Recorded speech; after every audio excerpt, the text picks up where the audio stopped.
Hello and happy, beautiful day to you. Welcome back. On today's episode, we are going to dive into some really powerful insights and distinctions about working with the mind that can help you to really create a radical shift in your life. And now part of what we're going to be talking about is how to minimize the side effects from things like meditation or mind work or whatnot. And by the way, if that's new to you, that there can be side effects with meditation, you'll be surprised at what comes up. And most of the time, people don't even realize that they're having any side effects. So that's part of what we're going to talk about. And by the way, side effects from meditation, there are some that are even medically documented. They're called MRAs,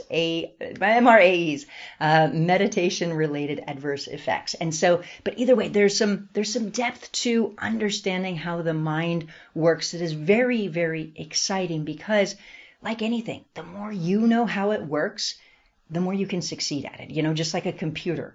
The more you know how it works, the easier it is to get the results that you want. And the mind can be so counterintuitive. And that's part of what we even talked about on last week's podcast episode, is thinking about really how counterintuitive the mind is. And the example that you hear me use all of the time is the awareness that even a cutter, somebody who cuts themselves, can get it linked up in their mindset that cutting themselves equals relief or euphoria or control or safety.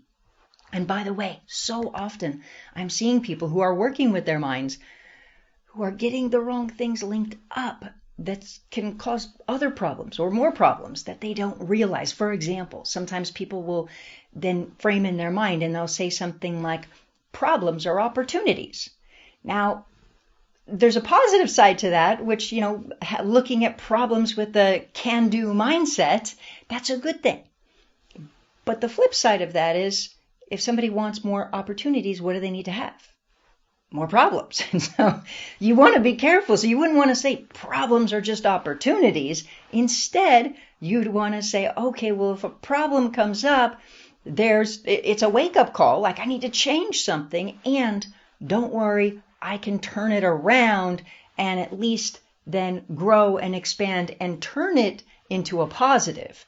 So now if you're turning it into a positive, that's great. But then if you say, I want more positive things in my life, that doesn't mean you need to then have problems. So it's linking the mind in a careful way because things can get so linked up. And on the last episode, you may recall what we talked about was even self-criticism, where if a person says, oh, I look horrible in this, and somebody else says, no, you don't, you look great, what can happen in that moment is that person's feeling a compliment or reassurance, where they feel like, oh, you look great, okay. Well, the thing of it is, in that moment, what did they need to do? They say, I look horrible in this, so they needed to criticize themselves. A better way to do it would be simply to say something like, how does this look? Oh, this looks great. Okay, thank you. That's a positive way to program the mind. But if a person doesn't say that and they say, oh, I look horrible in this, and really what they're doing is fishing for reassurance or fishing for a compliment, those things get linked up. And it's so counterintuitive. I know that. But anything that gets linked up in the mind can create patterns. And that's part of what we're going to talk about as far as the meditation piece is paying attention to what is getting linked up, because it can be tricky.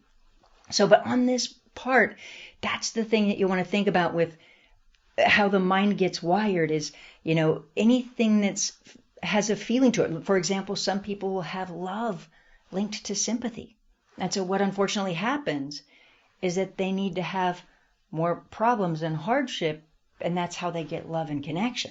Now, of course, there are plenty of people in the world who don't have sympathy linked up to love. Instead, somebody might have achievement linked up to love, or success, or being outgoing, or being loving. And so, of course, there can be a lot of mixed emotions. And just so for that very reason, you want to be careful what you link up in your mind. Because it's like if I say yellow fruit, you might immediately think of banana. It gets linked up. And so whatever gets linked in your mind, in your subconscious mind, can repeat. And that's also the reason all of the time, I'll tell you, with the gift method and finding the gift and healing and all of that, you'll hear me say all of the time, you don't need to have a health issue to find the gift. You don't need to have a problem. That's what's exciting. And I'll tell people all the time, my injury was not the gift. The gift was that I changed. Change is a superpower. It's like, so the gift method, the gift is about getting a healthy mindset, about identifying what isn't working, finding freeing your mind, transforming. So it's all about transformation. And so I always restate that, because you don't want to link up, you may have heard somebody say before, and I've heard people say before, oh my gosh, getting cancer was such a gift because it changed my life. And I'm like, wait a second, no, you changed your life. Cancer is not the gift. You don't want to tell your mind it's a gift, because if something is a gift, what are the feelings regarding a gift?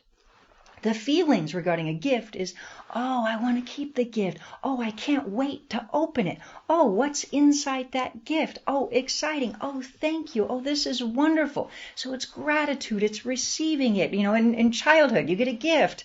What emotions do you have? An excitement to open it. So you would not want to link up like hospice is a gift, or illness is a gift, or crisis is a gift, or, oh, that hardship, it was a gift. No. Of course, if you face it and you change is the gift. And so it may seem so small, but it's also so profound, because just like a computer, if you hit one key, it's linked to something. And that's what happens in a computer. So if you hit something in your mind, it's linked to something. Whatever it's linked to gets triggered. So some people you might mention dog, and what's triggered is love, sweetness, cuddly, great. Some people you mention dog, fear, afraid, run, terrified, scared, terrified. All of those feelings come up. And so it's a very, very different programming. So if you say gift and somebody thinks, oh, cancer, hardship, problem, crisis, hospice, illness, terrified. No, we don't want to do that. No, gift, change, happiness, health, healing, longevity, thriving, excitement, expansion. So it's what is linked up, and really making sure that is linked in solid. Now, expanding on that, I mentioned we were going to go into the topic of meditation. And the reason is because a few weeks ago, I did another podcast episode on that topic. And part of what we talked about in that episode was that if we're meditating over and over and over again, what a person can create, and I see this all the time, and I did this myself, is a feeling of disconnect from life, a feeling of disconnect from life. Now, when you stop and think about it, feelings, patterns breed more of the same. So somebody can have a pattern of abandonment, or a pattern of rejection, or a pattern of hurt, or a pattern of success on a positive note, or, we can have patterns of emotions. So if we feel disconnected from life regularly, what can happen, and I've seen it all the time, is people start to develop an ongoing feeling of disconnect from life. Now, a lot of times they'll tell themselves, they just think, oh, well, it's just because I'm thinking in a different way, or I'm just different from people, or, other people are just not as aware, or whatever it is. But this feeling of disconnect can perpetuate. And I see it show up, unfortunately, in people's relationships also, where suddenly now they're feeling disconnected from their spouse or their children, and they're just feeling this disconnect, and they attribute it to maybe being aware or conscious, but really it's a feeling, because we can also feel consciously aware and very connected and very in love and connected. And so the feeling is the importance. And so that's what we had talked about on a past episode, is being careful not to do that to yourself. So instead of like meditating and creating a feeling of disconnect, we want to feel connected to life. And even a simple way to think about it is if you think about a bird. A bird can get information from universe, fly south and whatnot, and it can be very connected to life. Or any animal, or even as I'm working with people and I'm helping them to heal themselves, I feel a sense of connection to them. I feel connected to universe simultaneously. I don't have to disconnect to connect spiritually. Spiritual, spiritful. We can live a very spiritual, connected life where we feel like universe, God, divine, energy, whatever you want to call it, is very much around us and in us, and it is. I mean, when you stop and think about it, energy is everywhere. We're made of energy, but energy and life, and so we don't want to create that disconnect. Instead, we want spirituality to show up as a connector. And so that's part of what we had talked about previously. Now, taking it to the next level, somebody messaged in, and a beautiful, beautiful being, and she says, you know what? She realized how much she has been disconnecting. And so she was shocked. She said, her email said something like, oh my gosh, this is me. I can see this. I create disconnect. I feel this. She said, well, what if I just practice connecting with my breath? And so I want to give you an insight on that, because, and that was another question. 2 other people messaged in and said, you know, there were so many different comments on it. But one is connecting with your breath. This is the way you may want to think about it. Is, before we go into it, I want to say this. I'm not trying to speak negatively about meditation. For a lot of people, if you said, should they do nothing with their mind or meditate, I would definitely say meditation would be better than doing nothing. However, meditation has its shortfalls, and it has things that aren't, like, especially when we're doing it over and over and over in a repeated way. Now, I think meditation can be great for beginners, but if we do something repeatedly over and over and over and over again, our minds get trained to do something, and we have to be careful on what we're training our minds to do. And so, for example, with people who are regularly connecting just with their breath, and I did this too during my injury, so I'm not criticizing anybody or judging or saying anything.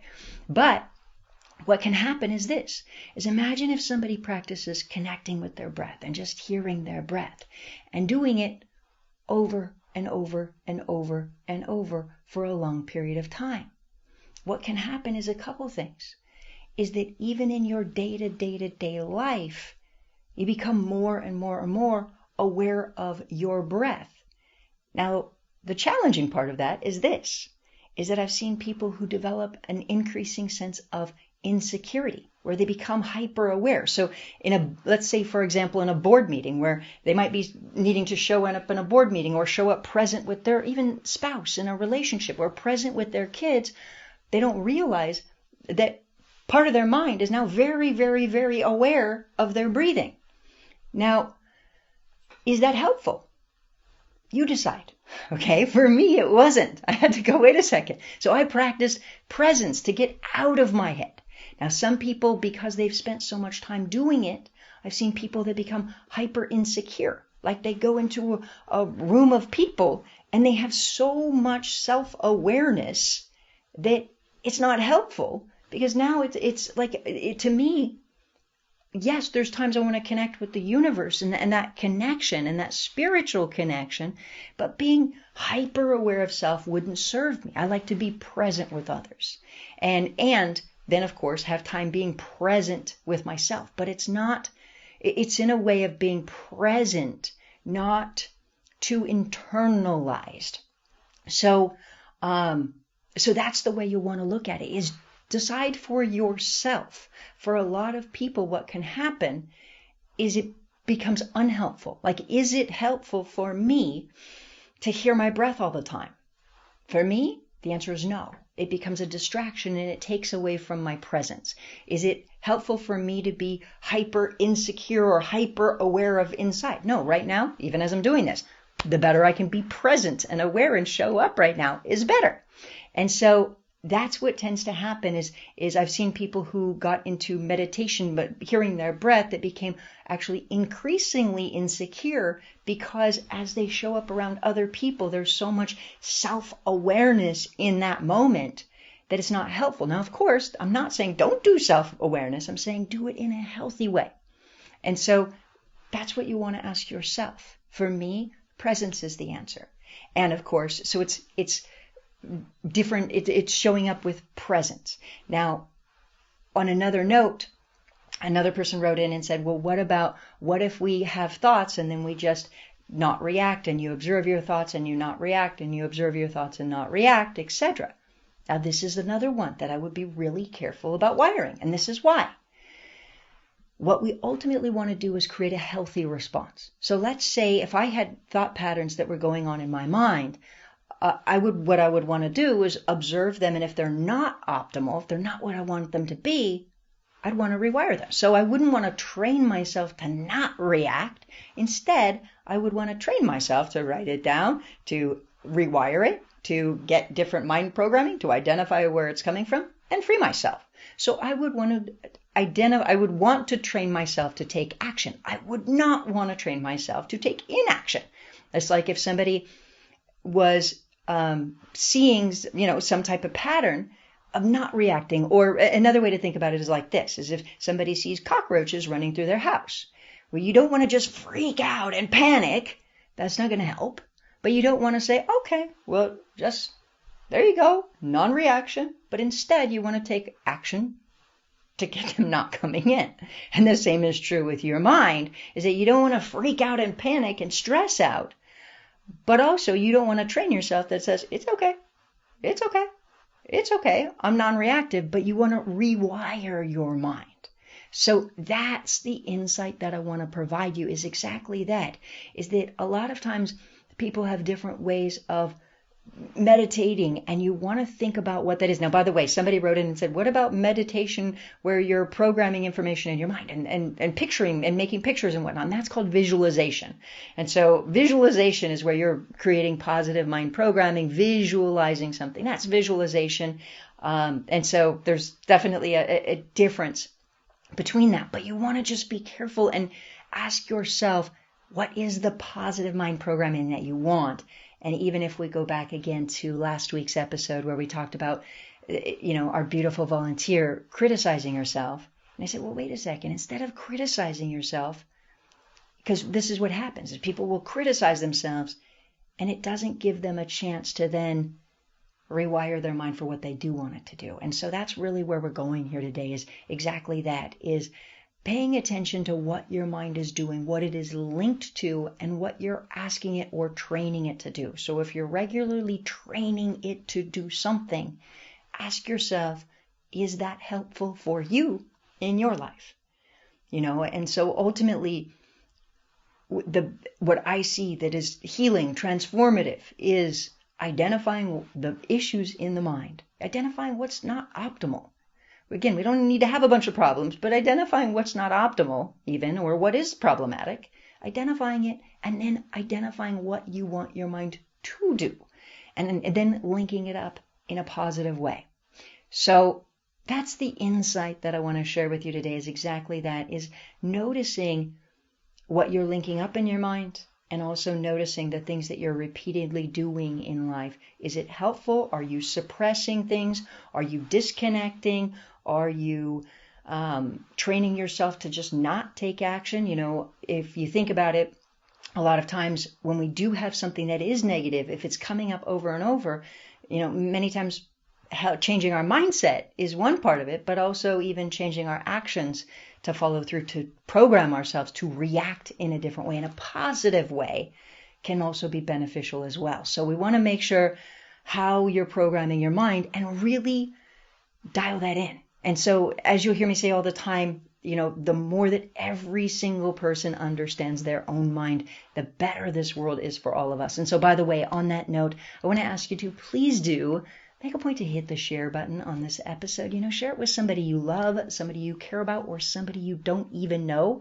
Because the more that every single person feels empowered and happy and healthy and loved and loving, the better this world is for all of us. And so please do make a point to hit the share button, and please do make a point to have a most wonderful, happy rest of your day.